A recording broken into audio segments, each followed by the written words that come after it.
રાજકોટના સામાકાંઠા વિસ્તારના એક મકાનમાંથી થઈ 140 કિલો ચાંદીના દાગીનાની ચોરી। રણછોડનગર શેરી નંબર 1માં વેપારીના ઘરમાં ઘૂસી ચોર ટોળકી 140 કિલો ચાંદીના દાગીના ચોરીને ફરાર થઈ। ચોરીની જાણ થતાં B division police, crime branch, એલસીબીની ટીમ, ઇન્ચાર્જ સીપી અને ડીસીપી કક્ષાના પોલીસ અધિકારીઓ પણ સ્થળ પર દોડી આવ્યા।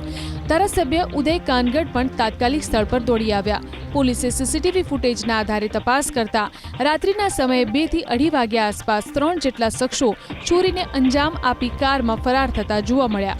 કોઈ જાણભેદુ હોવાની શંકાને આધારે પોલીસે ઘરના ઉપરના માળે રહેતા પરિવારને પોલીસ સ્ટેશન લઈ જઈ પૂછપરછ શરૂ કરી છે।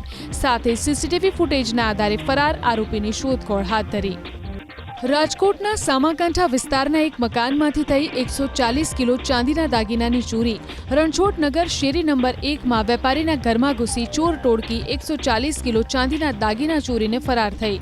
ચોરીની જાણ થતાં B division police, crime branch, એલસીબીની ટીમ, ઇન્ચાર્જ સીપી અને ડીસીપી કક્ષાના પોલીસ અધિકારીઓ પણ સ્થળ પર દોડી આવ્યા। ધારાસભ્ય ઉદય કાનગડ પણ તાત્કાલિક સ્થળ પર દોડી આવ્યા। પોલીસે સીસીટીવી ફૂટેજના આધારે તપાસ કરતા રાત્રિના સમયે 2 થી 2:30 વાગ્યા આસપાસ 3 જેટલા શખ્સો ચોરીને અંજામ આપી કારમાં ફરાર થતા જોવા મળ્યા। કોઈ જાણભેદુ હોવાની શંકાને આધારે પોલીસે ઘરના ઉપરના માળે રહેતા પરિવારને પોલીસ સ્ટેશન લઈ જઈ પૂછપરછ શરૂ કરી છે। સાથે સીસીટીવી ફૂટેજના આધારે ફરાર આરોપીની શોધખોળ હાથ ધરી।